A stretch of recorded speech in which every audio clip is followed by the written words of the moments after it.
Oke pemirsa, ini kita masih di rumah. Hari ini kita mau menuju ke tempat acara. Jadi sebenarnya nggak acara besar-besaran ya karena ada COVID.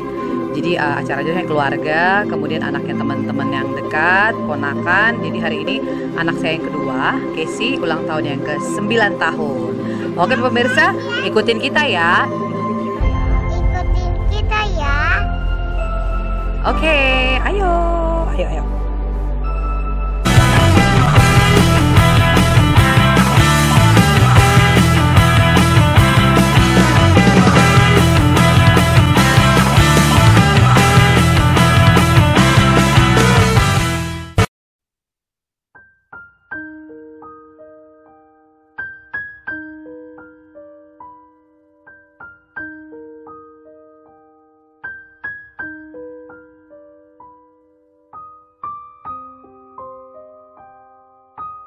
Potong kuenya, potong kuenya, potong kuenya sekarang juga,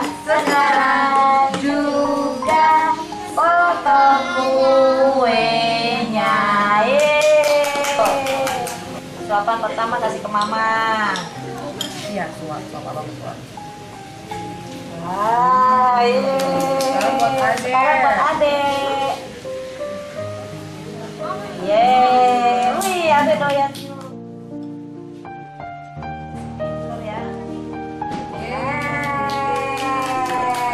Buat Mama Irma. Terima kasih. Jadi hari ini Mbak Irma kasih surprise nih pemirsa buat Casey. Ya.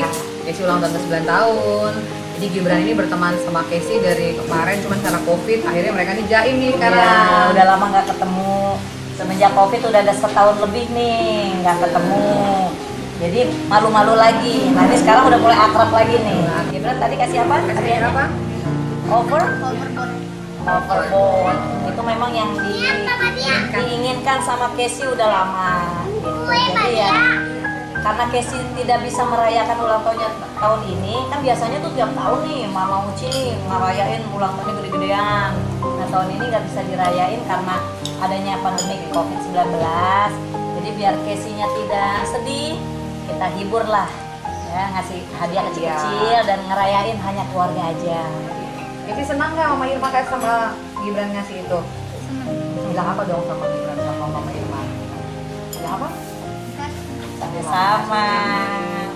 Ya udah, pokoknya yang penting sehat, pinter, amin, sukses buat Casey ya.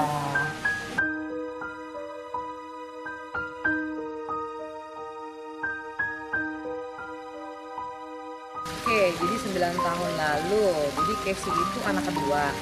Jadi serunya melahirkan dia itu gini. Jadi waktu itu dia lahir bulan Januari ya, Januari tepatnya tahun 2012, tanggal 17 Januari 2012. Waktu itu pas hari mau melahirkan, nah waktu itu kan papanya lagi di Labuan Bajo. Waktu itu kita dapat, papanya kan kebetulan waktu itu kerjain proyek Labuan Bajo. Akhirnya aku telepon tuh, Bang, ya, rencananya insya Allah sesar itu tanggal 17. Pas tanggal 17, dia itu ternyata belum beli tiket. Karena sibuknya kan bener. Akhirnya tahu sendiri ya, perempuan pasti baper lah, nangis lah. Waduh ini mau melahirkan gimana sih, nggak ada suami gitu kan.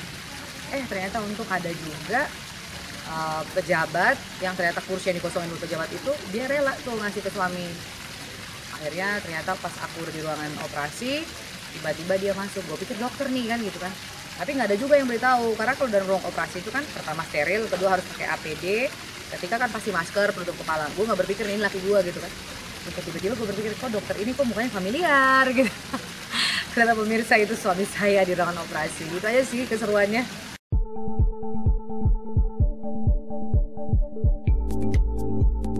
Kalau Casey ya, Casey itu aku jarang ngidam ya pemirsa. Jadi kalau orang kan ngidam suka pengen makan ini, pengen makan itu, aku sih enggak ya. Jadi alhamdulillah selama hamil Casey itu nggak ada ngidam aneh-aneh, enggak sih. Cuman pasti bawaannya satu, sensi. Jadi Jadi marah-marah gitu. Jadi buat pemirsa yang istrinya lagi hamil ya harus tahan hati gitu kan, karena hormon perempuan saat hamil tuh pasti seperti itu, suka emosian.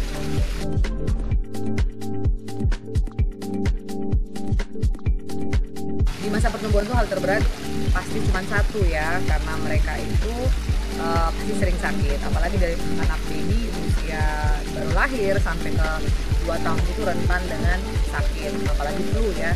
Untung sih waktu itu kan belum ada pandemi corona, jadi flu-nya masih flu biasa ya. Paling tantangannya itu doang saat sakit. Walaupun udah anak kedua kadang-kadang kita panikan ya, aduh ini kenapa gitu, nelfon sana sini, nelfon orang tua, nelfon ipar, nelfon ini. Ya itulah, seperti itu sih hal-hal terberatnya aja.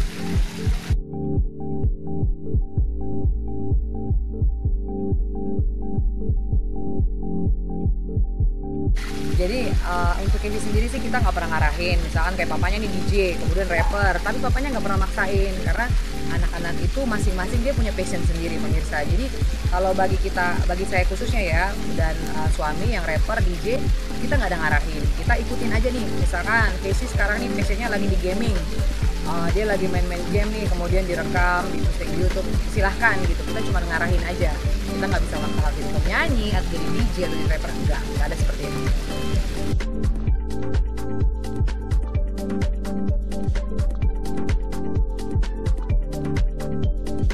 Untuk ulang tahun dia yang kali ini memang kita tidak memberikan dalam bentuk barang ya. Kebetulan saya sendiri dan papanya itu kan pengusaha, jadi karena Mbak Irmanya waktu nelfon saya tuh Mbak Irma nanya, Casey pengen apa sih? Akhirnya udah beli smart balance tadi. Akhirnya aku sama papanya dia itu hanya bikin, jadi kalau kita tuh di pengusaha ada yang namanya saham ya. Oh jadi ngasih saham berapa persen, ngasih apa berapa persen, hanya itu doang. Kalau bentuk barang nggak ada. Karena kalau aku barang itu, kalau dia mau beli, kita ada menanamkan kayak gini. Kalau dia beli barang yang di harga budgeting sekian, dia harus usaha dulu. Contohnya nih, dia gaming, terus hasil YouTube-nya berapa, mau ganti kamera, oke. Misalnya kamera 5 juta, ya udah kita patungan dong. Jadi secara tidak langsung kita mengajarkan dia untuk kalau dia pengen sesuatu dia harus berbuat dulu. Jadi ada win-win solution buat secara orang tua juga tidak akan khawatir karena kita nggak bakal selamanya dampingin dia. Dia secara anak udah dibangun pola mandiri. Oke, jadi aku nyanyi lagu Karena Cinta karena aku sampai hari ini sama anak-anak sama suami masih ada karena cinta. Refnya doang ya pemirsa ya. Dan bila aku berdiri tegak sampai hari ini, bukan karena kuat dan hebatku, semua karena cinta, semua karena cinta. Tak mampu diriku dapat berdiri tegak, terima kasih cinta. Jadi semuanya karena cinta.